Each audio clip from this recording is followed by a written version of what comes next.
ಸ್ನೇಹಿತರೆ, ಪೊಲೀಸ್ ನೇಮಕಾತಿ ಪರೀಕ್ಷೆ 2021ಕ್ಕೆ ಸಂಬಂಧಪಟ್ಟಂತೆ ಭಾರತ ಸಂವಿಧಾನ ಈ ವಿಷಯದಲ್ಲಿ ಪಿಸಿ, ಕೆಎಸ್ಆರ್ಪಿ, ಸಿಎಆರ್, ಡಿಎಆರ್ ಪರೀಕ್ಷೆಗಳಲ್ಲಿ ಅತಿ ಹೆಚ್ಚು ಬಾರಿ ಕೇಳಲಾದಂತಹ ಟಾಪ್ 100 ಪ್ರಶ್ನೆಗಳನ್ನು ಈ ವಿಡಿಯೋದಲ್ಲಿ ಚರ್ಚೆ ಮಾಡೋಣ.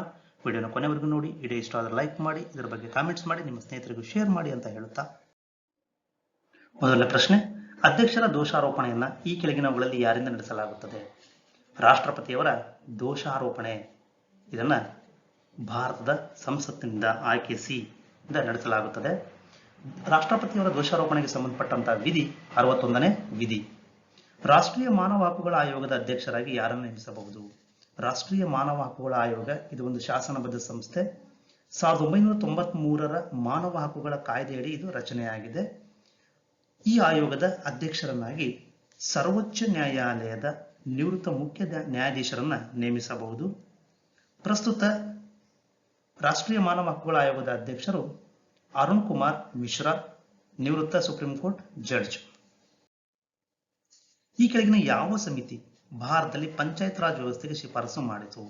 ಭಾರತದಲ್ಲಿ ಪಂಚಾಯತ್ ರಾಜ್ ವ್ಯವಸ್ಥೆಗೆ ಶಿಫಾರಸು ಮಾಡಿದಂತಹ ಸಮಿತಿ ಬಲವಂತರಾಯ್ ಮೆಹ್ತಾ ಸಮಿತಿ. 1957ರಲ್ಲಿ ಬಲವಂತರಾಯ್ ಮೆಹ್ತಾ ಆಯೋಗ ಶಿಫಾರಸು ಮಾಡಿತ್ತು. ಐತಿಹಾಸಿಕ 73 ಮತ್ತು 74ನೇ ಅಮೆಂಡ್ಮೆಂಟ್ ಆಕ್ಟ್ ಡ್ಯಾಶ್ಗೆ ಸಂಬಂಧಿಸಿದೆ. 73ನೇ ತಿದ್ದುಪಡಿ ಕಾಯ್ದೆ ಇದು ಪಂಚಾಯತ್ ಸಂಸ್ಥೆಗಳಿಗೆ, 74ನೇ ತಿದ್ದುಪಡಿ ಕಾಯ್ದೆ ಇದು ನಗರಸಭೆಗಳಿಗೆ ಸಾಂವಿಧಾನಿಕ ಅಸ್ತಿತ್ವವನ್ನು ತಂದುಕೊಟ್ಟಿದೆ. ಹೀಗಾಗಿ ಸರಿಯಾದ ಉತ್ತರ ಆಯ್ಕೆ ಎ, ಸ್ಥಳೀಯ ಸ್ವಸರ್ಕಾರ. 5. ಕೆಳಗಿನ ಯಾವುದು ಸಂವಿಧಾನದಲ್ಲಿ ಉಲ್ಲೇಖಿಸಿದ ಮೂಲಭೂತ ಕರ್ತವ್ಯಗಳಲ್ಲಿ ಒಂದಲ್ಲ? ಮೂಲಭೂತ ಕರ್ತವ್ಯಗಳು ಸಂವಿಧಾನದ ಭಾಗ 4A ನಲ್ಲಿ ಬರುತ್ತವೆ. ಅದಕ್ಕೆ ಸಂಬಂಧಪಟ್ಟಂತಹ ಅನುಚ್ಛೇದ 51A.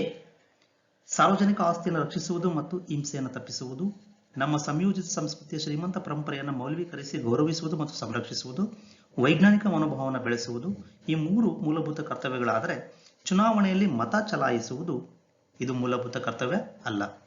6ನೇ ಪ್ರಶ್ನೆ, ರಾಜ್ಯಸಭೆಯ ಸಭಾಪತಿ ಚೇರ್ಮನ್ ಯಾರು? ಸಂವಿಧಾನದ 64ನೇ ವಿಧಿ ಪ್ರಕಾರ ಉಪರಾಷ್ಟ್ರಪತಿಯವರು ಪದವಿ ನಿಮಿತ್ತವಾಗಿ ರಾಜ್ಯಸಭೆಯ ಚೇರ್ಮನ್ ಆಗಿರುತ್ತಾರೆ, ಸಭಾಪತಿ ಆಗಿರುತ್ತಾರೆ. 7. ಪ್ರತಿ 5 ವರ್ಷಕ್ಕೆ ಹಣಕಾಸು ಆಯೋಗವನ್ನು ಇವರು ರಚಿಸುತ್ತಾರೆ. ಸರಿಯಾದ ಉತ್ತರ ಆಯ್ಕೆ ಎ, ಭಾರತದ ರಾಷ್ಟ್ರಪತಿ. ಹಣಕಾಸು ಆಯೋಗಕ್ಕೆ ಸಂಬಂಧಪಟ್ಟಂತಹ ವಿಧಿ 280. ಇದರ ಪ್ರಕಾರ ಪ್ರತಿ 5 ವರ್ಷಗಳ ನಂತರ ಕೇಂದ್ರ ಮತ್ತು ರಾಜ್ಯಗಳ ನಡುವೆ ತೆರಿಗೆಗಳ ವಿತರಣೆ ಶಿಫಾರಸಿಗಾಗಿ ರಾಷ್ಟ್ರಪತಿಯವರು ಹಣಕಾಸು ಆಯೋಗವನ್ನು ರಚಿಸುತ್ತಾರೆ. ರಾಜ್ಯದ ಅತಿ ಉಚ್ಚ ಕಾನೂನು ಅಧಿಕಾರಿ ಯಾರು? ರಾಜ್ಯದ ಅತಿ ಉಚ್ಚ ಕಾನೂನು ಅಧಿಕಾರಿ ಅಡ್ವೊಕೇಟ್ ಜನರಲ್. ಆಯ್ಕೆ ಡಿ ಸರಿಯಾದ ಉತ್ತರ. ಅಡ್ವೊಕೇಟ್ ಜನರಲ್ ಇವರಿಗೆ ಸಂಬಂಧಿಸಿದಂತಹ ವಿಧಿ ಸಂವಿಧಾನದ ವಿಧಿ 165.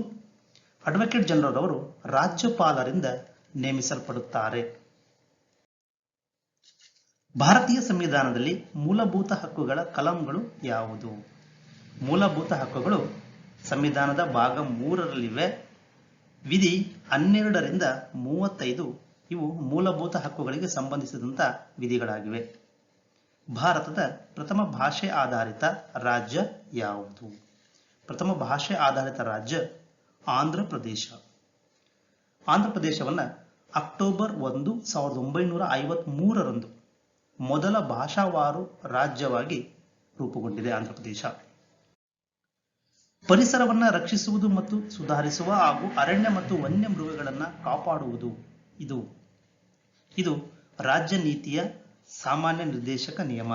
ರಾಜ್ಯ ನೀತಿ ನಿರ್ದೇಶಕ ತತ್ವಗಳು ಸಂವಿಧಾನದ 4ನೇ ಭಾಗದಲ್ಲಿ ಬರುತ್ತವೆ. ವಿಧಿ 36ರಿಂದ 51ನೇ ವಿಧಿಯವರೆಗೂ ಇವೆ. ಯಾವ ಕಲಂ ಅನ್ವಯ ರಾಜ್ಯದಲ್ಲಿ ರಾಷ್ಟ್ರಪತಿ ಶಾಸನವನ್ನು ಜಾರಿಗೊಳಿಸಲಾಗುತ್ತದೆ? ರಾಷ್ಟ್ರಪತಿ ಶಾಸನವನ್ನು ರಾಜ್ಯದಲ್ಲಿ ಅದಕ್ಕೆ ಸಂಬಂಧಪಟ್ಟಂತಹ ವಿಧಿ 356ನೇ ಕಲಂ. ಇನ್ನು 352ನೇ ಕಲಂ ಇದು ರಾಷ್ಟ್ರ ತುರ್ತು ಪರಿಸ್ಥಿತಿಗೆ ಸಂಬಂಧಪಟ್ಟದ್ದಾದರೆ 360ನೇ ಕಲಂ ಇದು ಆರ್ಥಿಕ ತುರ್ತು ಪರಿಸ್ಥಿತಿಗೆ ಸಂಬಂಧಪಟ್ಟಂತಹ ವಿಧಿಯಾಗಿದೆ.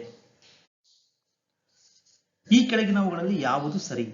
14ನೇ ವಿಧಿ ಕಾನೂನಿನ ಮುಂದೆ ಎಲ್ಲರೂ ಸಮಾನರು. 15ನೇ ವಿಧಿ ಲಿಂಗ, ಜಾತಿ, ಜನಾಂಗ, ಧರ್ಮ ಆಧರಿಸಿ ತಾರತಮ್ಯ ಮಾಡುವಂತಿಲ್ಲ. 16ನೇ ವಿಧಿ ಸಾರ್ವಜನಿಕ ಹುದ್ದೆ ಪಡೆಯಲು ಎಲ್ಲರಿಗೂ ಸಮಾನ ಅವಕಾಶ ಇದೆ. ಡಿ ಇವುಗಳಲ್ಲಿ ಎಲ್ಲವೂ. ಸರಿಯಾದ ಆಯ್ಕೆ ಡಿ. 14ನೇ ವಿಧಿ ಕಾನೂನಿನ ಮುಂದೆ ಸಮಾನತೆ. 15 ತಾರತಮ್ಯ ನಿಷೇಧ. 16 ಸಾರ್ವಜನಿಕ ನೇಮಕಾತಿಯ ವಿಷಯದಲ್ಲಿ ಸಮಾನತೆ. ಈ ಕೆಳಗಿನವುಗಳಲ್ಲಿ ಯಾವುದು ರಾಜ್ಯ ನಿರ್ದೇಶಕ ತತ್ವಗಳಿಗೆ ಸಂಬಂಧಿಸಿದ್ದು ಅಲ್ಲ? ಏಕರೂಪ ನಾಗರಿಕ ಸಂಹಿತೆ, ಇದು ಆರ್ಟಿಕಲ್ 44. ಕೃಷಿ ಮತ್ತು ಪಶುಸಂಗೋಪನೆ ರಾಜ್ಯ ನೀತಿ ನಿರ್ದೇಶಕ ತತ್ವದಲ್ಲಿ ಆರ್ಟಿಕಲ್ 50. ನ್ಯಾಯಾಂಗವನ್ನು ಕಾರ್ಯಾಂಗದಿಂದ ಪ್ರತ್ಯೇಕಿಸುವುದು, ಇದು ಆರ್ಟಿಕಲ್ 48 ರಾಜ್ಯ ನಿರ್ದೇಶಕ ತತ್ವ. ಸಂವಿಧಾನ, ರಾಷ್ಟ್ರಧ್ವಜ ಮತ್ತು ರಾಷ್ಟ್ರಗೀತೆಗೆ ಗೌರವ, ಇದು ಮೂಲಭೂತ ಕರ್ತವ್ಯವಾಗಿದೆ. ಹಾಗಾಗಿ ಆಯ್ಕೆ ಡಿ ಸರಿಯಾದ ಉತ್ತರ. ಭಾರತದ ಸಂಸತ್ತಿನ ಉಭಯ ಸದನಗಳ ಜಂಟಿ ಅಧಿವೇಶನವನ್ನು ಯಾರು ಕರೆಯುತ್ತಾರೆ? ಸಂಸತ್ತಿನ ಉಭಯ ಸದನಗಳ ಜಂಟಿ ಅಧಿವೇಶನವನ್ನು ಭಾರತದ ರಾಷ್ಟ್ರಪತಿಗಳು ಆರ್ಟಿಕಲ್ 108 ರಾಷ್ಟ್ರಪತಿಯವರಿಗೆ ಜಂಟಿ ಅಧಿವೇಶನ ಕರೆಯುವ ಅಧಿಕಾರವನ್ನು ನೀಡಿದೆ. ಉಭಯ ಸದನಗಳ ಜಂಟಿ ಅಧಿವೇಶನ ಅಧ್ಯಕ್ಷತೆಯನ್ನು ಲೋಕಸಭಾ ಸ್ಪೀಕರ್ ಅವರು ವಹಿಸುತ್ತಾರೆ. ತುರ್ತು ಪರಿಸ್ಥಿತಿ ಘೋಷಣೆಯನ್ನು ಯಾರು ಘೋಷಿಸುತ್ತಾರೆ? ತುರ್ತು ಪರಿಸ್ಥಿತಿಯ ಘೋಷಣೆಯನ್ನು ಭಾರತದ ರಾಷ್ಟ್ರಪತಿಗಳು ಘೋಷಿಸುತ್ತಾರೆ. ಭಾರತ ಸಂವಿಧಾನದ ಯಾವ ಶೆಡ್ಯೂಲ್ನಲ್ಲಿ ಆಂಟಿ ಡಿಫೆಕ್ಷನ್ ಕಾನೂನು ಇದೆ? ಆಂಟಿ ಡಿಫೆಕ್ಷನ್ ಕಾನೂನು, ಪಕ್ಷಾಂತರ ವಿರೋಧಿ ಕಾನೂನು ಇರುವುದು ಆಯ್ಕೆ ಡಿ ಶೆಡ್ಯೂಲ್ 10ನೇ ಶೆಡ್ಯೂಲ್ನಲ್ಲಿ. ಇನ್ನು 7ನೇ ಶೆಡ್ಯೂಲ್ ಇದು ಕೇಂದ್ರ ರಾಜ್ಯ ಪಟ್ಟಿ ಸಮವರ್ತಿ ಪಟ್ಟಿ ವಿಷಯಗಳನ್ನು ಒಳಗೊಂಡಿದ್ದರೆ 8ನೇ ಶೆಡ್ಯೂಲ್ ಭಾಷೆಗಳಿಗೆ ಸಂಬಂಧಪಟ್ಟಂತ ವಿಷಯಗಳು. 9ನೇ ಶೆಡ್ಯೂಲ್ ಇದು ಜಮೀನ್ದಾರಿ ಪದ್ಧತಿ ರದ್ದತಿ ಹಾಗೂ ಭೂ ಸುಧಾರಣೆಗೆ ಸಂಬಂಧಪಟ್ಟಂತ ಶೆಡ್ಯೂಲ್ ಆಗಿದೆ. ಭಾರತ ಸಂವಿಧಾನದ ಯಾವ ಆರ್ಟಿಕಲ್ನಲ್ಲಿ ಸಿಟಿಜನ್ಶಿಪ್ ಬಗ್ಗೆ ಇದೆ? ಪೌರತ್ವ, ಇದಕ್ಕೆ ಸಂಬಂಧಪಟ್ಟಂತ ಆರ್ಟಿಕಲ್ 5ರಿಂದ 11, ಇದು ಸಂವಿಧಾನದ ಭಾಗ 2ರಲ್ಲಿ ಬರುತ್ತೆ. ಇತ್ತೀಚೆಗೆ ಭಾರತ ಸಂವಿಧಾನದಿಂದ ಜಮ್ಮು ಕಾಶ್ಮೀರಕ್ಕೆ ವಿಶೇಷ ಸ್ಥಾನಮಾನ ಕೊಟ್ಟಂತಹ ಆರ್ಟಿಕಲ್ ಅನ್ನು ತೆಗೆದಿದೆ. ಈ ಆರ್ಟಿಕಲ್ ಯಾವುದು? ಸರಿಯಾದ ಆಯ್ಕೆ ಬಿ ಆರ್ಟಿಕಲ್ 370. ಅಗತ್ಯವಾದ ಕನಿಷ್ಠ ವಯಸ್ಸಿಗೆ ಸಂಬಂಧಿಸಿದಂತೆ ಇವುಗಳಲ್ಲಿ ಯಾವುದು ಸರಿ ಇಲ್ಲ? ಲೋಕಸಭೆಯ ಸದಸ್ಯರ ವಯಸ್ಸು 25 ವರ್ಷ, ರಾಜ್ಯಸಭೆ ಸದಸ್ಯರು 30 ವರ್ಷ, ಭಾರತದ ಉಪರಾಷ್ಟ್ರಪತಿಗಳು 30 ವರ್ಷ, ಭಾರತದ ರಾಷ್ಟ್ರಪತಿ 35 ವರ್ಷ. ಇದರಲ್ಲಿ ಸರಿಯಾದ ಆಯ್ಕೆ ಸಿ ಭಾರತದ ಉಪರಾಷ್ಟ್ರಪತಿ ಅವರಿಗೆ ಅಗತ್ಯವಾಗಿ ಬೇಕಾದಂಥ ಕನಿಷ್ಠ ವಯಸ್ಸು 35 ವರ್ಷ. ಕಾರ್ಯನಿರ್ವಾಹಕ ಮತ್ತು ಇತರ ಯಾವುದೇ ಅಧೀನ ಸಂಸ್ಥೆಗಳು ಕೆಲವು ಕರ್ತವ್ಯಗಳನ್ನು ಅಥವಾ ಕಾರ್ಯಗಳನ್ನು ನಿರ್ವಹಿಸಲು ವಿಫಲವಾದಾಗ ಸುಪ್ರೀಂ ಕೋರ್ಟ್ ಅಥವಾ ಹೈಕೋರ್ಟ್ ಈ ಕಾರ್ಯಗಳನ್ನು ನಿರ್ವಹಿಸಲು ಆದೇಶಿಸುತ್ತದೆ. ಈ ಆದೇಶವನ್ನು ಡ್ಯಾಶ್ ಎನ್ನಲಾಗುತ್ತದೆ. ಇದಕ್ಕೆ ಸರಿ ಉತ್ತರ ಆಯ್ಕೆ ಎ ಮ್ಯಾಂಡಮಸ್. ಮ್ಯಾಂಡಮಸ್ ಇದರ ಅರ್ಥ ಕಮಾಂಡ್ ಅಥವಾ ವಿ ಆರ್ಡರ್. ಈ ಕೆಳಗಿನವುಗಳಲ್ಲಿ ಯಾವುದು ಕೇಂದ್ರ ಪಟ್ಟಿಯಲ್ಲಿಲ್ಲ? ರಕ್ಷಣೆ, ಇದು ಕೇಂದ್ರ ಪಟ್ಟಿಯಲ್ಲಿರ್ತಕ್ಕಂಥ ವಿಷಯ. ಅಣುಶಕ್ತಿ ಕೇಂದ್ರ ಪಟ್ಟಿಯಲ್ಲಿರ್ತಕ್ಕಂಥ ವಿಷಯ. ವಿದೇಶಾಂಗ ವ್ಯವಹಾರಗಳು ಕೇಂದ್ರ ಪಟ್ಟಿಯಲ್ಲಿರ್ತಕ್ಕಂಥ ವಿಷಯ. ಸೊ ಹಾಗಾಗಿ ಆಯ್ಕೆ ಬಿ ನೀರಾವರಿ, ಇದು ರಾಜ್ಯ ಪಟ್ಟಿಯಲ್ಲಿರ್ತಕ್ಕಂಥ ವಿಷಯವಾಗಿದೆ. ಭಾರತ ಸಂವಿಧಾನದ 371 ಜೆ ವಿಧಿಯು ಯಾವುದಕ್ಕೆ ಸಂಬಂಧಿಸಿದ್ದು? ಸರಿಯಾದ ಉತ್ತರ ಆಯ್ಕೆ ಎ ಕಲ್ಯಾಣ ಕರ್ನಾಟಕ. ಭಾರತೀಯ ಸಂವಿಧಾನದ ವಿಧಿ 243 ಡಿ ಯಾವುದಕ್ಕೆ ಸಂಬಂಧಿಸಿದೆ? ಸಂವಿಧಾನದ ವಿಧಿ 243 ಡಿ ಇದು SC STಗೆ ಸ್ಥಾನಗಳ ಮೀಸಲಾತಿ, ಪಂಚಾಯಿತಿಯಲ್ಲಿ ಪರಿಶಿಷ್ಟ ಜಾತಿ ಪರಿಶಿಷ್ಟ ಪಂಗಡಗಳ ಸ್ಥಾನಗಳ ಮೀಸಲಾತಿಗೆ ಸಂಬಂಧಪಟ್ಟಂತಹ ವಿಧಿಯಾಗಿದೆ. ಇನ್ನು ಪಂಚಾಯತ್ ಅವಧಿಯ ಬಗ್ಗೆ ಇರ್ತಕ್ಕಂಥ ಆರ್ಟಿಕಲ್ 243 ಇ ತೆರಿಗೆಗಳನ್ನು ಹೆಚ್ಚಿಸಲು ಅಧಿಕಾರ ಅಂದರೆ ಪಂಚಾಯಿತಿಯ ಅಧಿಕಾರಗಳ ಬಗ್ಗೆ ತಿಳಿಸ್ತಕ್ಕಂಥ ಆರ್ಟಿಕಲ್ 243 ಜಿ. ಪಂಚಾಯಿತಿಯ ಚುನಾವಣೆಯ ಬಗ್ಗೆ ತಿಳಿಸ್ತಕ್ಕಂಥ ಆರ್ಟಿಕಲ್ 243 ಕೆ. ಭಾರತದಲ್ಲಿ ಪ್ರಥಮ ರಾಷ್ಟ್ರೀಯ ತುರ್ತು ಪರಿಸ್ಥಿತಿಯನ್ನು ಯಾವಾಗ ಘೋಷಿಸಲಾಯಿತು? ಸರಿಯಾದ ಉತ್ತರ ಆಯ್ಕೆ ಎ 1962 ಅಕ್ಟೋಬರ್ 26ರಂದು ಮೊಟ್ಟ ಮೊದಲ ಬಾರಿಗೆ ಬಾಹ್ಯ ತುರ್ತು ಪರಿಸ್ಥಿತಿ ಎಕ್ಸ್ಟರ್ನಲ್ ಎಮರ್ಜೆನ್ಸಿಯನ್ನು ಘೋಷಿಸಲಾಯಿತು ಭಾರತ ಚೀನಾ ಯುದ್ಧದ ಸಂದರ್ಭದಲ್ಲಿ. 1971 ಡಿಸೆಂಬರ್ 3ರಂದು ಎರಡನೇ ಬಾರಿ ತುರ್ತು ಪರಿಸ್ಥಿತಿಯನ್ನು ಘೋಷಿಸಲಾಯಿತು ಭಾರತ ಮತ್ತು ಪಾಕಿಸ್ತಾನಗಳ ಯುದ್ಧದ ಸಂದರ್ಭದಲ್ಲಿ. 1975ರಲ್ಲಿ ಮೊಟ್ಟ ಮೊದಲ ಬಾರಿಗೆ ಇಂಟರ್ನಲ್ ಎಮರ್ಜೆನ್ಸಿ ಆಂತರಿಕ ತುರ್ತು ಪರಿಸ್ಥಿತಿಯನ್ನು ಘೋಷಿಸಲಾಯಿತು 75ರ ಜುಲೈ 25ರಂದು. ಸಂವಿಧಾನದ 9ನೇ ಅನುಸೂಚಿಯು ಯಾವುದಕ್ಕೆ ಸಂಬಂಧಿಸಿದೆ? 9ನೇ ಅನುಸೂಚಿ ಇದು ಭೂ ಸುಧಾರಣೆಗಳು, ಜಮೀನ್ದಾರಿ ಪದ್ಧತಿಯ ರದ್ದತಿ ಮತ್ತು ಭೂ ಸುಧಾರಣೆಗಳಿಗೆ ಸಂಬಂಧಪಟ್ಟಿದ್ದು. ಈ ಕೆಳಗಿನವುಗಳಲ್ಲಿ ಯಾವುದು ಭಾರತ ಸಂವಿಧಾನದ ಪ್ರಸ್ತಾವನೆಯಲ್ಲಿಲ್ಲ? ಗಣರಾಜ್ಯ, ಜಾತ್ಯತೀತ, ನ್ಯಾಯ ಇವೆಲ್ಲವೂ ಸಹಿತ ಸಂವಿಧಾನದ ಪ್ರಸ್ತಾವನೆಯಲ್ಲಿರ್ತಕ್ಕಂಥ ಪದಗಳಾದರೆ ಭ್ರಷ್ಟಾಚಾರ ರಹಿತ ಎನ್ನುವುದು ಸರಿಯಾದ ಉತ್ತರ. ಭಾರತ ಸಂವಿಧಾನದ ಯಾವ ಆರ್ಟಿಕಲ್ ಅಸ್ಪೃಶ್ಯತೆಯ ನಿರ್ಮೂಲನೆಗೆ ಸಂಬಂಧಿಸಿದೆ? ಅಸ್ಪೃಶ್ಯತೆ ನಿರ್ಮೂಲನೆಗೆ ಸಂಬಂಧಪಟ್ಟಂತ ಆರ್ಟಿಕಲ್ 17. ಸರ್ಕಾರಿಯ ಕಮಿಷನ್ ಡ್ಯಾಶ್ಗೆ ಸಂಬಂಧಿಸಿದೆ.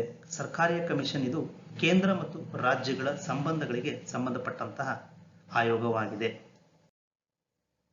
ರಾಜ್ಯದ ಅಡ್ವೊಕೇಟ್ ಜನರಲ್ ಕಚೇರಿಗೆ ಸಂಬಂಧಿಸಿದಂತೆ ಕೆಳಗಿನ ಯಾವ ಲೇಖನ ಅನುಚ್ಛೇದ ಕಲಂ ಕಾರ್ಯನಿರ್ವಹಿಸುತ್ತದೆ? ಸರಿಯಾದ ಉತ್ತರ ಆಯ್ಕೆ ಬಿ 165ನೇ ವಿಧಿ. ಇನ್ನು 155ನೇ ವಿಧಿ ಇದು ರಾಜ್ಯಪಾಲರ ನೇಮಕಕ್ಕೆ ಸಂಬಂಧಪಟ್ಟಿದ್ದು. ವಿಧಿ 175 ಇದು ಸದನಗಳಿಗೆ ಸಂದೇಶ ಕಳುಹಿಸುವ ರಾಜ್ಯಪಾಲರ ಹಕ್ಕುಗೆ ಸಂಬಂಧಪಟ್ಟಿದ್ದು. ಇನ್ನು ವಿಧಿ 185 ಅಧ್ಯಕ್ಷರು, ಸಭಾಧ್ಯಕ್ಷರು ಅಥವಾ ಉಪಸಭಾಪತಿಗಳು ಅವರನ್ನು ಕಚೇರಿಯಿಂದ ತೆಗೆದುಹಾಕುವ ನಿರ್ಣಯ ಪರಿಗಣನೆಯಲ್ಲಿದ್ದಾಗ ಅವರು ಸದನದ ಅಧ್ಯಕ್ಷತೆಯನ್ನು ವಹಿಸಬಾರದು ಎನ್ನುವುದನ್ನು ತಿಳಿಸ್ತಕ್ಕಂಥ ಒಂದು ಆರ್ಟಿಕಲ್ ಆಗಿದೆ. ರಾಜ್ಯಸಭೆಯನ್ನ ವಿಸರ್ಜಿಸಲು ಯಾರು ಸಕ್ಷಮರಾಗಿದ್ದಾರೆ? ರಾಜ್ಯಸಭೆ ಇದು ಒಂದು ಶಾಶ್ವತ ಸದನ, ಇದನ್ನು ವಿಸರ್ಜಿಸಲು ಸಾಧ್ಯವಿಲ್ಲ. ಸೊ ಸರಿಯಾದ ಉತ್ತರ ಆಯ್ಕೆ ಡಿ. ಕರ್ನಾಟಕದ ಹೈಕೋರ್ಟ್ನ ಈಗಿನ ಮುಖ್ಯ ನ್ಯಾಯಮೂರ್ತಿ ಯಾರು? ಸರಿಯಾದ ಉತ್ತರ ಆಯ್ಕೆ ಬಿ ಜಸ್ಟಿಸ್ ರಿತುರಾಜ್ ಅವಸ್ಥಿ. ಭಾರತ ಸಂವಿಧಾನದ 73ನೇ ತಿದ್ದುಪಡಿಯು ಕೆಳಗಿನ ಸಂಸ್ಥೆಗಳಲ್ಲಿ ಯಾವುದನ್ನು ಸ್ಥಾಪಿಸಿತು? 73ನೇ ತಿದ್ದುಪಡಿ ಇವು ಪಂಚಾಯತ್ಗಳನ್ನು ಸ್ಥಾಪಿಸಿತು. ಸ್ವತಂತ್ರ ಭಾರತಕ್ಕೆ ತನ್ನದೇ ಆದ ಸಂವಿಧಾನವಿರಬೇಕೆಂದು ಮೊದಲು ಪ್ರತಿಪಾದಿಸಿದವರು ಯಾರು? ಸರಿಯಾದ ಆಯ್ಕೆ ಡಿ MN ರಾಯ್. 1934ರಲ್ಲಿ ಭಾರತದ ಕಮ್ಯುನಿಸ್ಟ್ ಚಳುವಳಿಯ ಪ್ರವರ್ತಕರು MN ರಾಯ್ ರವರು ಸಂವಿಧಾನ ರಚನಾ ಸಭೆಯನ್ನ ಮೊಟ್ಟ ಮೊದಲ ಬಾರಿಗೆ ಪ್ರತಿಪಾದಿಸಿದರು. ಭಾರತ ಜಾತ್ಯತೀತ ರಾಷ್ಟ್ರವೆಂದು ತಿಳಿಸುವ ಅಂಶ ಯಾವುದು? ಭಾರತ ಜಾತ್ಯತೀತ ರಾಷ್ಟ್ರವೆಂದು ತಿಳಿಸ್ತಕ್ಕಂಥ ಅಂಶ ಸಂವಿಧಾನದ ಪ್ರಸ್ತಾವನೆ ಅಥವಾ ಸಂವಿಧಾನದ ಪೀಠಿಕೆ. ಆಯ್ಕೆ ಸಿ. ಒಂದು ಮಸೂದೆ ಆರ್ಥಿಕ ಮಸೂದೆ ಎಂದು ತೀರ್ಮಾನಿಸುವವರು ಯಾರು? ಯಾವುದೇ ಒಂದು ಮಸೂದೆ ಇದು ಹಣಕಾಸು ಮಸೂದೆ ಹೌದು ಅಲ್ಲವೋ ಎಂದು ತೀರ್ಮಾನಿಸುವವರು ಲೋಕಸಭಾ ಸ್ಪೀಕರ್. ಇವರ ತೀರ್ಮಾನವೇ ಅಂತಿಮ. ಮಹಾಭಿಯೋಗ ಇವರಲ್ಲಿ ಯಾರಿಗೆ ಅನ್ವಯಿಸುವುದಿಲ್ಲ? ರಾಜ್ಯಪಾಲರು, ಉಪರಾಷ್ಟ್ರಪತಿ, ರಾಷ್ಟ್ರಪತಿ, ಸುಪ್ರೀಂ ಕೋರ್ಟ್, ಮುಖ್ಯ ನ್ಯಾಯಾಧೀಶರು. ಸರಿಯಾದ ಆಯ್ಕೆ ಎ ರಾಜ್ಯಪಾಲರಿಗೆ ಅನ್ವಯಿಸುವುದಿಲ್ಲ. 38 101ನೇ ತಿದ್ದುಪಡಿ ಸಂವಿಧಾನ ತಿದ್ದುಪಡಿ ಯಾವುದಕ್ಕೆ ಸಂಬಂಧಿಸಿದೆ? 101ನೇ ಸಂವಿಧಾನ ತಿದ್ದುಪಡಿ ಇದು ಸರಕು ಮತ್ತು ಸೇವಾ ತೆರಿಗೆಗಳಿಗೆ GSTಗೆ ಸಂಬಂಧಪಟ್ಟಂತ ತಿದ್ದುಪಡಿ ಆಗಿದೆ. ಇನ್ನು ಭಾರತ ಮತ್ತು ಬಾಂಗ್ಲಾದೇಶ ನಡುವಿನ ಲ್ಯಾಂಡ್ ಬೌಂಡರಿ ಒಪ್ಪಂದ ಇದು 100ನೇ ತಿದ್ದುಪಡಿ ಕಾಯ್ದೆಗೆ ಸಂಬಂಧಪಟ್ಟಿದ್ದು.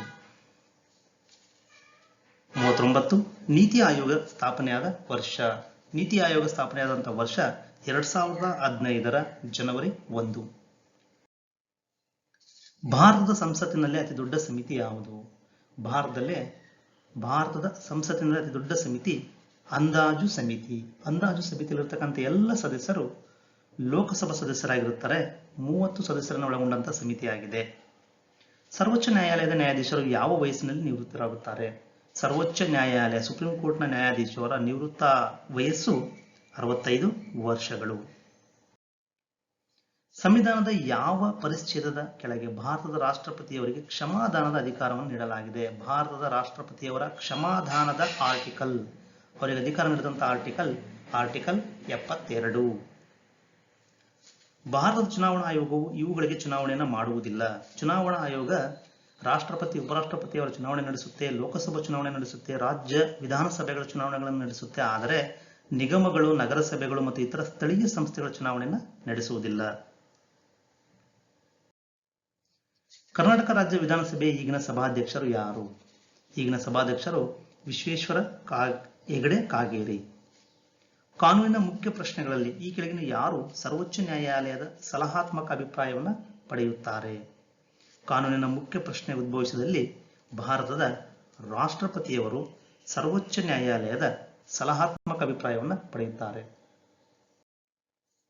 ಭಾರತ ಸಂವಿಧಾನದಲ್ಲಿ ಮೂಲಭೂತ ಕರ್ತವ್ಯಗಳ ವಿಚಾರವನ್ನು ಯಾವ ದೇಶದ ಸಂವಿಧಾನದಿಂದ ಅಳವಡಿಸಲಾಗಿದೆ? ಭಾರತ ಸಂವಿಧಾನದಲ್ಲಿ ಮೂಲಭೂತ ಕರ್ತವ್ಯಗಳ ವಿಚಾರವನ್ನು USSR ಅಥವಾ ರಷ್ಯಾ ಸಂವಿಧಾನದಿಂದ ಅಳವಡಿಸಿಕೊಳ್ಳಲಾಗಿದೆ. ಭಾರತ ಸಂವಿಧಾನದ 92ನೇ ವಿಧಿಯ ಮೂಲಕ 8ನೇ ಅನುಚ್ಛೇದಕ್ಕೆ ಕೆಳಗಿನ ಯಾವ ಭಾಷೆಯನ್ನು ಸೇರಿಸಿಲ್ಲ? 8ನೇ ಅನುಚ್ಛೇದಕ್ಕೆ 92ನೇ ತಿದ್ದುಪಡಿ ಕಾಯ್ದೆ 4 ಭಾಷೆಯನ್ನು ಸೇರಿಸಿದೆ. ಅದು ಯಾವಂದ್ರೆ ಬೋಡೋ, ಡೋಗ್ರಿ, ಮೈಥಿಲಿ ಮತ್ತೆ ಸಂತಾಲಿ ಈ 4 ಭಾಷೆಗಳನ್ನು ಸೇರಿಸಿದೆ. ಆದರೆ ಭೋಜ್ಪುರಿ ಭಾಷೆಯನ್ನ ಸೇರಿಸಿಲ್ಲ. ಲೋಕಸಭೆಯ ಸ್ಪೀಕರ್ ಅವರು ಯಾರಿಗೆ ರಾಜೀನಾಮೆ ಪತ್ರವನ್ನು ಸಲ್ಲಿಸುವುದರ ಮೂಲಕ ರಾಜೀನಾಮೆ ನೀಡಬಹುದು? ಸರಿಯಾದ ಆಯ್ಕೆ ಎ ಉಪಸಭಾಪತಿ. ಖರ್ಚುಗಳನ್ನು ಪೂರೈಸಲು ಭಾರತದ ಆಕಸ್ಮಿಕ ನಿಧಿಯಿಂದ ಹಣವನ್ನು ಕೊಡಲು ಡ್ಯಾಶ್ಗೆ ಅಧಿಕಾರವಿದೆ? ಭಾರತದ ರಾಷ್ಟ್ರಪತಿಯವರಿಗೆ ಅಧಿಕಾರವಿದೆ. ಒಂದು ರಾಜ್ಯದ ಸರ್ಕಾರವು ಆಯೋಜಿಸುವ ಲಾಟರಿಗಳು ಇದರಡಿಯಲ್ಲಿ ಬರುತ್ತವೆ. ರಾಜ್ಯ ಸರ್ಕಾರದ ಲಾಟರಿಗಳು ಕೇಂದ್ರ ಪಟ್ಟಿಯ ಅಡಿಯಲ್ಲಿ ಬರುತ್ತವೆ. ಕೇಂದ್ರ ಪಟ್ಟಿಯಲ್ಲಿನ 40ನೇ ವಿಷಯವೇ ಭಾರತ ಸರ್ಕಾರ ಹಾಗೂ ರಾಜ್ಯ ಸರ್ಕಾರಗಳು ಆಯೋಜಿಸುವ ಲಾಟರಿ ಆಗಿದೆ. ಸೊ ಆಯ್ಕೆ ಎ. ರಾಜ್ಯದ ಕಾರ್ಯನಿರ್ವಾಹಕ ಅಧಿಕಾರವನ್ನು ಯಾರಿಗೆ ವಹಿಸಲಾಗಿದೆ? ರಾಜ್ಯದ ರಾಜ್ಯಪಾಲರಿಗೆ ವಹಿಸಲಾಗಿದೆ. ಯಾರು ಉಪರಾಷ್ಟ್ರಪತಿಯನ್ನು ಆಯ್ಕೆ ಮಾಡುತ್ತಾರೆ? ಉಪರಾಷ್ಟ್ರಪತಿಯನ್ನ ಆಯ್ಕೆ ಮಾಡತಕ್ಕಂಥ ಚುನಾವಣಾ ಕಾಲೇಜು ಸಂಸತ್ತಿನ ಸದಸ್ಯರು ಅಂದರೆ ಲೋಕಸಭೆ ಮತ್ತು ರಾಜ್ಯಸಭೆ ಸದಸ್ಯರನ್ನು ಒಳಗೊಂಡಿರತಕ್ಕಂಥ ಚುನಾವಣಾ ಕಾಲೇಜ್ ಆಗಿದೆ. ಸೊ ಆಯ್ಕೆ ಸಿ ಸರಿಯಾದ ಉತ್ತರ. ರಾಷ್ಟ್ರಪತಿಯು ತಮ್ಮ ರಾಜೀನಾಮೆ ಪತ್ರವನ್ನ ಯಾರನ್ನು ಉದ್ದೇಶಿಸುವುದು? ರಾಷ್ಟ್ರಪತಿಯು ರಾಜೀನಾಮೆ ಪತ್ರವನ್ನ ಉಪರಾಷ್ಟ್ರಪತಿಯವರನ್ನು ಉದ್ದೇಶಿಸಿ ರಾಜೀನಾಮೆ ಪತ್ರವನ್ನು ನೀಡುತ್ತಾರೆ. ಆಯ್ಕೆ ಬಿ ಸರಿಯಾದ ಉತ್ತರ. ಈ ಕೆಳಗಿನವುಗಳಲ್ಲಿ ಯಾವುದು ಮೂಲಭೂತ ಕರ್ತವ್ಯವಲ್ಲ? ಸಾರ್ವಜನಿಕ ಆಸ್ತಿಯನ್ನು ಕಾಪಾಡುವುದು, ಪೋಷಕರಿಗೆ ವಿಧೇಯರಾಗಿರುವುದು, ಜನರಲ್ಲಿ ಸಹೋದರತ್ವವನ್ನು ಹರಡುವುದು, ನೈಸರ್ಗಿಕ ಪರಿಸರವನ್ನು ರಕ್ಷಿಸಲು ಮತ್ತು ಸುಧಾರಿಸುವುದು. ಆಯ್ಕೆ ಎ, ಸಿ, ಡಿ ಇವು ಮೂಲಭೂತ ಕರ್ತವ್ಯಗಳಾದರೆ ಆಯ್ಕೆ ಬಿ ಪೋಷಕರಿಗೆ ವಿಧೇಯರಾಗಿರುವುದು ಇದು ಮೂಲಭೂತ ಕರ್ತವ್ಯವಲ್ಲ. ಸಂವಿಧಾನವನ್ನು ತಯಾರಿಸಿದವರ ಮನಸ್ಸು ಮತ್ತು ಆದರ್ಶಗಳು ಡ್ಯಾಶ್ನಲ್ಲಿ ಪ್ರತಿಬಿಂಬಿತವಾಗಿರುತ್ತವೆ. ಸರಿಯಾದ ಉತ್ತರ ಆಯ್ಕೆ ಎ ಪ್ರಿಯಾಂಬಲ್. ಸಂವಿಧಾನದ ಪ್ರಸ್ತಾವನೆ ಇದು ಸಂವಿಧಾನ ಪ್ರವರ್ತಕರು ಅದನ್ನು ತಯಾರಿಸಿದವರ ಮನಸ್ಸು ಮತ್ತು ಆದರ್ಶಗಳನ್ನು ಪ್ರತಿಬಿಂಬಿಸುತ್ತದೆ. ಕೆಳಗಿನ ರಿಟ್ಗಳಲ್ಲಿ ಇದು ಯಾವುದು ಅಕ್ಷರಶಃ ನಿನ್ನ ಅಧಿಕಾರ ಏನು ಎಂಬ ಅರ್ಥ ನೀಡುತ್ತದೆ? ಸರಿಯಾದ ಆಯ್ಕೆ ಸಿ ಕೋ ವ್ಯಾರೆಂಟು. ಭಾರತ ಸಂವಿಧಾನದ 123ನೇ ವಿಧಿಯು ಇದಕ್ಕೆ ಅನುವು ಮಾಡಿಕೊಡುತ್ತದೆ. ಸಂವಿಧಾನದ 123ನೇ ಆರ್ಟಿಕಲ್ ಇದು ರಾಷ್ಟ್ರಾಧ್ಯಕ್ಷರಿಗೆ ಅಂದರೆ ರಾಷ್ಟ್ರಪತಿಯವರಿಗೆ ಸುಗ್ರೀವಾಜ್ಞೆ ಹೊರಡಿಸುವ ಅಧಿಕಾರವನ್ನು ನೀಡತಕ್ಕಂಥ ವಿಧಿಯಾಗಿದೆ. ಆಯ್ಕೆ ಎ ಸರಿಯಾದ ಉತ್ತರ. ಭಾರತದ ಪ್ರಥಮ ಚುನಾವಣಾ ಆಯುಕ್ತರು ಯಾರಾಗಿದ್ದರು? ಭಾರತದ ಪ್ರಪ್ರಥಮ ಚುನಾವಣಾ ಆಯುಕ್ತರು ಸುಕುಮಾರ್ ಸೇನ್. ಕೆಳಗಿನವುಗಳಲ್ಲಿ ಯಾವುದು ಸಂವಿಧಾನೀಯ ಸಂಸ್ಥೆ ಆಗಿರುವುದಿಲ್ಲ? ಚುನಾವಣಾ ಆಯೋಗ, ಕೇಂದ್ರ ಸಾರ್ವಜನಿಕ ಲೋಕಸೇವಾ ಆಯೋಗ, ಹಣಕಾಸು ಆಯೋಗ ಇವೆಲ್ಲವೂ ಸಹಿತ ಸಂವಿಧಾನಿಕ ಸಂಸ್ಥೆಗಳಾದರೆ ನೀತಿ ಆಯೋಗ ಇದು ಸಂವಿಧಾನಿಕ ಸಂಸ್ಥೆ ಅಲ್ಲ. ಸಂವಿಧಾನದ 5ನೇ ಮತ್ತು 6ನೇ ಪರಿಚ್ಛೇದಗಳು ಕೆಳಗಿನವುಗಳಲ್ಲಿ ಯಾವುದಕ್ಕೆ ಸಂಬಂಧಿಸಿವೆ? 5 ಮತ್ತು 6ನೇ ಪರಿಚ್ಛೇದಗಳು ಶೆಡ್ಯೂಲ್ಗಳು ಪರಿಶಿಷ್ಟ ಪಂಗಡ ಪ್ರಾಬಲ್ಯವಿರುವ ಪ್ರದೇಶಗಳ ಆಡಳಿತಕ್ಕೆ ಸಂಬಂಧಪಟ್ಟಿವೆ. ಆಯ್ಕೆಯೇ ಸರಿಯಾದ ಉತ್ತರ. ಅನುಸೂಚಿತ ಪ್ರದೇಶ ಮತ್ತು ಅನುಸೂಚಿತ ಬುಡಕಟ್ಟುಗಳ ಆಡಳಿತ ಮತ್ತು ನಿಯಂತ್ರಣಕ್ಕೆ ಸಂಬಂಧಪಟ್ಟಿದೆ. ಕೆಳಗಿನ ಯಾವ ಮೂಲಭೂತ ಹಕ್ಕನ್ನು ತುರ್ತು ಸಮಯದಲ್ಲಿ ತುರ್ತು ಪರಿಸ್ಥಿತಿ ಸಂದರ್ಭದಲ್ಲೂ ಸಹಿತ ಅಮಾನತುಗೊಳಿಸಲಾಗುವುದಿಲ್ಲ? ಸರಿಯಾದ ಆಯ್ಕೆ D right to life. Lok Sabha ಚುನಾವಣೆಗಾಗಿ ನಾಮಪತ್ರವು ಇವರಿಂದ ಸಲ್ಲಿಸಲ್ಪಡಬಹುದು. 1951ರ ಪ್ರಜಾಪ್ರತಿನಿಧಿ ಕಾಯ್ದೆ ಅನ್ವಯ ಯಾವುದೇ ಪಾರ್ಲಿಮೆಂಟರಿ ಕ್ಷೇತ್ರದಲ್ಲಿ ಮತದಾರನಾಗಿರಬೇಕು ಅಂದರೆ ಮತಕ್ಷೇತ್ರವೊಂದರ ಮತದಾರರ ಪಟ್ಟಿಯಲ್ಲಿ ಹೆಸರು ಕಂಡುಬರುವ ಭಾರತದ ಯಾವುದೇ ಪ್ರಜೆ. ಆಯ್ಕೆ ಸಿ ಸರಿಯಾದ ಉತ್ತರ. ಹಣಕಾಸು ಬಿಲ್ ಒಂದನ್ನು ಇಲ್ಲಿ ಪರಿಚಯಿಸಬಹುದು. ಹಣಕಾಸು ಬಿಲ್ ಅನ್ನ ಮೊದಲು ಲೋಕಸಭೆಯಲ್ಲೇ ಪರಿಚಯಿಸಬೇಕು. ಭಾರತದ ಕಂಟ್ರೋಲರ್ ಮತ್ತು ಆಡಿಟರ್ ಜನರಲ್ಗಳನ್ನು ಕೆಳಗಿನ ಯಾರ ಸ್ನೇಹಿತ, ದಾರ್ಶನಿಕ ಮತ್ತು ಮಾರ್ಗದರ್ಶಿ ಎಂದು ವಿವರಿಸಲಾಗಿದೆ? C&AG ಭಾರತದ ಕಂಟ್ರೋಲರ್ ಮತ್ತು ಆಡಿಟರ್ ಜನರಲ್ ಅನ್ನ ಸಾರ್ವಜನಿಕ ಖಾತೆಗಳ ಸಮಿತಿ ಪಬ್ಲಿಕ್ ಅಕೌಂಟ್ ಕಮಿಟಿ ಇದರ ಸ್ನೇಹಿತ, ದಾರ್ಶನಿಕ, ಮಾರ್ಗದರ್ಶಿ ಎಂದು ವಿವರಿಸಲಾಗಿದೆ. ಹೈಕೋರ್ಟ್ನ ಮುಖ್ಯ ನ್ಯಾಯಮೂರ್ತಿಯನ್ನ ಕೆಳಗಿನವರಲ್ಲಿ ಯಾರು ತೆಗೆದುಹಾಕಬಹುದು? ಹೈಕೋರ್ಟ್ನ ಮುಖ್ಯ ನ್ಯಾಯಮೂರ್ತಿಯವರನ್ನ ಸರ್ವೋಚ್ಚ ನ್ಯಾಯಾಲಯದ ನ್ಯಾಯಾಧೀಶರಂತೆ ತೆಗೆದುಹಾಕಬಹುದು. ಭಾರತ ಸಂವಿಧಾನದಲ್ಲಿ ಶೇಷಾಧಿಕಾರಗಳು ಯಾವ ಪಟ್ಟಿಯಲ್ಲಿ ಇವೆ? ಶೇಷಾಧಿಕಾರಗಳು ಇವು ಕೇಂದ್ರ ಪಟ್ಟಿಯಲ್ಲಿ ಬರುತ್ತವೆ. ಆಯ್ಕೆಯೇ ಸರಿಯಾದ ಉತ್ತರ. ಭಾರತದ ಚುನಾವಣಾ ಆಯೋಗ ಇದು ಒಂದು ಸಾಂವಿಧಾನಿಕ ಸಂಸ್ಥೆ. ಆಯ್ಕೆ ಸಿ. ಪೊಲೀಸ್ ಇಲಾಖೆ ಸಂವಿಧಾನದ ಯಾವ ಪಟ್ಟಿಗೆ ಸೇರಿರುತ್ತದೆ? ಪೊಲೀಸ್ ಇಲಾಖೆ ಇದು ಸಂವಿಧಾನದ ರಾಜ್ಯ ಪಟ್ಟಿಗೆ ಸೇರಿದಂತಹ ವಿಷಯವಾಗಿದೆ. ಭಾರತ ಸರ್ಕಾರ ಕಾಯ್ದೆ 1919 ಕೆಳಗಿನವುಗಳಲ್ಲಿ ಯಾವುದು ಜಾರಿಗೆ ತಂದಿತು? ಭಾರತ ಸರ್ಕಾರದ ಕಾಯ್ದೆ 1919 ಇದು ಪ್ರಾಂತ್ಯಗಳಲ್ಲಿ ದ್ವಿಪ್ರಭುತ್ವವನ್ನು ಜಾರಿಗೆ ತಂದಿತು. ಸಶಸ್ತ್ರ ಬಲಗಳ ಮೂಲಭೂತ ಹಕ್ಕುಗಳನ್ನು ಮೊಟಕುಗೊಳಿಸುವುದಕ್ಕೆ ಸಂಬಂಧಿಸಿದ ಸಂವಿಧಾನದ ವಿಧಿ ಯಾವುದು? ಸಶಸ್ತ್ರ ಬಲಗಳ ಮೂಲಭೂತ ಹಕ್ಕುಗಳನ್ನು ಮೊಟಕುಗೊಳಿಸುವುದಕ್ಕೆ ಸಂಬಂಧಪಟ್ಟಂತಹ ಸಂವಿಧಾನದ ವಿಧಿ ಆರ್ಟಿಕಲ್ 33ನೇ ವಿಧಿ. ಭಾರತ ಸಂವಿಧಾನದ ಬದಲಾವಣೆಯನ್ನು ಡ್ಯಾಶ್ ನಿಂದ ಆರಂಭಿಸಲಾಗುತ್ತದೆ. ಸಂವಿಧಾನದ ಬದಲಾವಣೆ ಅಂದರೆ ಸಂವಿಧಾನದ ತಿದ್ದುಪಡಿ ಕಾಯ್ದೆ.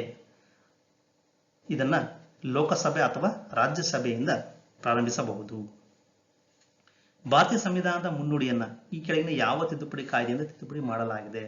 ಭಾರತ ಸಂವಿಧಾನದ ಪ್ರಸ್ತಾವನೆಯನ್ನ 42ನೇ ತಿದ್ದುಪಡಿ ಕಾಯ್ದೆಯಿಂದ ತಿದ್ದುಪಡಿ ಮಾಡಲಾಗಿದೆ.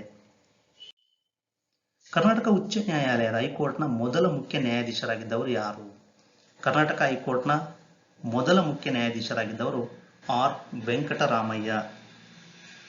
ಸಂವಿಧಾನದಲ್ಲಿ ಎಷ್ಟು ಮೂಲಭೂತ ಕರ್ತವ್ಯಗಳನ್ನು ಪಟ್ಟಿ ಮಾಡಲಾಗಿದೆ? ಸಂವಿಧಾನದಲ್ಲಿ 11 ಮೂಲಭೂತ ಕರ್ತವ್ಯಗಳನ್ನು ಪಟ್ಟಿ ಮಾಡಲಾಗಿದೆ. ಪಂಚಾಯತ್ ರಾಜ್ ವ್ಯವಸ್ಥೆಯ ಕನಿಷ್ಠ ಘಟಕ ಯಾವುದು? ಪಂಚಾಯತ್ ರಾಜ್ ವ್ಯವಸ್ಥೆಯಲ್ಲಿ ಕನಿಷ್ಠ ಘಟಕ ಎಂದರೆ ಅದು ಗ್ರಾಮ ಪಂಚಾಯಿತಿ. ಭಾರತ ಸಂವಿಧಾನದ ಪ್ರಕಾರ ಸಂಪತ್ತಿನ ಕೇಂದ್ರೀಕರಣ ಡ್ಯಾಶ್ ಅನ್ನು ಉಲ್ಲಂಘಿಸುತ್ತದೆ. ಭಾರತ ಸಂವಿಧಾನದ ಪ್ರಕಾರ ಸಂಪತ್ತಿನ ಕೇಂದ್ರೀಕರಣ ಇದು ಆರ್ಟಿಕಲ್ 39C ಈ ವಿಧಿಯ ಉಲ್ಲಂಘನೆ ಆಗುತ್ತೆ. 39ನೇ ವಿಧಿ ಅದು ಡೈರೆಕ್ಟಿವ್ ಪ್ರಿನ್ಸಿಪಲ್, ರಾಜ್ಯ ನೀತಿ ನಿರ್ದೇಶಕ ತತ್ವ. ಆಯ್ಕೆ ಬಿ. ಭಾರತ ಸಂವಿಧಾನಕ್ಕೆ ಸಂಬಂಧಿಸಿದಂತೆ ಕೆಳಗಿನ ಯಾವುದು ಸರಿಯಲ್ಲ? Universal adult franchise, bicameral legislature, secular state, ರಾಷ್ಟ್ರಪತಿಯ ಸರ್ಕಾರ ಇದು ಸರಿಯಲ್ಲ. Resolution of creation of all Indian services ಅನ್ನು ಡ್ಯಾಶ್ ನಿಂದ ಪ್ರಾರಂಭಿಸಬಹುದು. ಆಲ್ ಇಂಡಿಯಾ ಸರ್ವಿಸಸ್ ನ ಮೊಟ್ಟ ಮೊದಲು ನಾವು ರಾಜ್ಯಸಭೆಯಿಂದ ಅದನ್ನು ಪ್ರಾರಂಭಿಸಬಹುದು. ಅದಕ್ಕೆ ಸಂಬಂಧಪಟ್ಟಂತ ರೆಸಲ್ಯೂಷನ್ ನಿರ್ಣಯವನ್ನ. ಚುನಾವಣೆಯಲ್ಲಿ ಕೋಡ್ ಆಫ್ ಕಂಡಕ್ಟ್ ಅನ್ನು ನಿಶ್ಚಯ ಮಾಡುವವರು ಎಲೆಕ್ಷನ್ ಕಮಿಷನ್. ಕೆಳಗಿನ ಯಾವುದು ಕೋರ್ಟ್ನಲ್ಲಿ ನ್ಯಾಯವಾದದ್ದು? ಫಂಡಮೆಂಟಲ್ ರೈಟ್ಸ್, ಮೂಲಭೂತ ಹಕ್ಕುಗಳು ಸರಿಯಾದ ಉತ್ತರ. ಕೆಳಗಿನ ಹೇಳಿಕೆಗಳನ್ನು ಗಮನಿಸಿ. ಭಾರತದ ಅಟಾರ್ನಿ ಜನರಲ್ ಪ್ರಧಾನ ವಕೀಲರು ಆದವರು ಒಂದು ಲೋಕಸಭೆಯ ಕಾರ್ಯಕಲಾಪಗಳಲ್ಲಿ ಭಾಗವಹಿಸಬಹುದು, ಲೋಕಸಭೆ ಸಮಿತಿ ಒಂದರ ಸದಸ್ಯರಾಗಬಹುದು, ಲೋಕಸಭೆಯಲ್ಲಿ ಮಾತನಾಡಬಹುದು, ಲೋಕಸಭೆಯಲ್ಲಿ ಮತ ಚಲಾಯಿಸಬಹುದು. ಮೇಲೆ ಕೊಡಲಾದ ಹೇಳಿಕೆಗಳಲ್ಲಿ ಯಾವುದು ಸರಿಯಾಗಿದೆ? ಅವರು ಕಾರ್ಯಕಲಾಪಗಳಲ್ಲಿ ಭಾಗವಹಿಸಬಹುದು, ಸಮಿತಿಯ ಸದಸ್ಯರಾಗಬಹುದು, ಲೋಕಸಭೆಯಲ್ಲಿ ಮಾತನಾಡಬಹುದು, ಆದರೆ ಮತ ಚಲಾಯಿಸುವಂತಿಲ್ಲ. ಸೊ ಆಯ್ಕೆ ಬಿ 1, 2, 3 ಸರಿಯಾದ ಹೇಳಿಕೆಗಳು. ಭಾರತದ ಪ್ರಜೆಗಳಿಗೆ ಡ್ಯಾಶ್ ಪ್ರಕಾರ ಚುನಾವಣೆಯಲ್ಲಿ ಮತ ನೀಡಲು ಅಧಿಕಾರವಿದೆ. ಭಾರತದ ಪ್ರಜೆಗಳಿಗೆ ವಯಸ್ಸಿನ ಪ್ರಕಾರ 18 ವರ್ಷ ಮೇಲ್ಪಟ್ಟ ಯಾವುದೇ ಪ್ರಜೆ ಮತ ನೀಡಲು ಅಧಿಕಾರವಿದೆ. ಭಾರತದ ಚುನಾವಣಾ ಕಾಯ್ದೆಯ ಪ್ರಕಾರ ಯಾವುದೇ ಪ್ರದೇಶದಲ್ಲಿ ಕನಿಷ್ಠ ಪ್ರಚಾರ ಸ್ಥಗಿತಗೊಳ್ಳುತ್ತದೆ. ಚುನಾವಣೆಯ ಮತ ಹಾಕುವ ಅಂತಿಮ ಸಮಯಕ್ಕೆ 48 ಗಂಟೆ ಮುಂಚಿತವಾಗಿ. ಆಯ್ಕೆ ಡಿ ಸರಿಯಾದ ಉತ್ತರ. ಮಾಹಿತಿ ಹಕ್ಕು ಇದು ಸಂವಿಧಾನದ ವಿಧಿ 19ರ 1ನೇ ಉಪವಿಧಿಯ ಅಡಿಯಲ್ಲಿ ಮಾಹಿತಿ ಹಕ್ಕು ಒಂದು ಮೂಲಭೂತ ಹಕ್ಕಾಗಿದೆ. ಆಯ್ಕೆ ಸಿ ಸರಿಯಾದ ಉತ್ತರ. ಭಾರತೀಯ ಸಂವಿಧಾನದ ರಾಜ್ಯ ನೀತಿ ನಿರ್ದೇಶನ ತತ್ವಗಳನ್ನು ಯಾವ ಆರ್ಟಿಕಲ್ ನೀಡಲಾಗಿದೆ? ಆರ್ಟಿಕಲ್ 36ರಿಂದ 51. ಭಾರತ ಸಂವಿಧಾನದ ಮೊದಲನೇ ವಿಧಿಯು ಭಾರತವನ್ನು ಏನೆಂದು ಕರೆಯುತ್ತದೆ? ಮೊದಲನೇ ವಿಧಿ ಭಾರತವನ್ನ ಯೂನಿಯನ್ ಆಫ್ ಸ್ಟೇಟ್ಸ್ ಎಂದು ಕರೆಯುತ್ತದೆ. ಸಂಸತ್ತು ಎಂದು ಕರೆಯಲ್ಪಡುವ ಭಾರತ ಸದನವು ಇವುಗಳಿಂದ ಕೂಡಿದೆ. ಭಾರತದ ಸಂಸತ್ತು ರಾಷ್ಟ್ರಪತಿ, ಲೋಕಸಭೆ ಮತ್ತು ರಾಜ್ಯಸಭೆಯಿಂದ ಕೂಡಿದೆ. ಆಯ್ಕೆ ಡಿ. ಮತದಾನದ ಹಕ್ಕು ಸಂವಿಧಾನದ 326ನೇ ವಿಧಿ 18 ವರ್ಷ ಮೇಲ್ಪಟ್ಟ ಪ್ರತಿ ಪ್ರಜೆಗೂ ಮತದಾನದ ಹಕ್ಕನ್ನ ಖಾತ್ರಿಪಡಿಸುತ್ತದೆ. ಹಾಗಾಗಿ ಆಯ್ಕೆ ಡಿ ಕಾನೂನುಬದ್ಧ ಹಕ್ಕು ಸರಿಯಾದ ಉತ್ತರ. ಸಂವಿಧಾನದ ಯಾವ ಭಾಗ ಪಂಚಾಯತ್ ರಾಜ್ ಸಂಸ್ಥೆಯನ್ನು ಸ್ಥಾಪಿಸಲು ರಾಜ್ಯಕ್ಕೆ ಸೂಚಿಸಲಾಗುತ್ತದೆ? ಸರಿಯಾದ ಆಯ್ಕೆ B directive principles of state policy. ರಾಜ್ಯ ನೀತಿ ನಿರ್ದೇಶಕ ತತ್ವಗಳು. ರಾಜ್ಯ ನಿರ್ದೇಶಾತ್ಮಕ ತತ್ವಗಳು ಸಂವಿಧಾನದ ಯಾವ ಭಾಗದಲ್ಲಿದೆ? ಸಂವಿಧಾನದ 4ನೇ ಭಾಗದಲ್ಲಿ.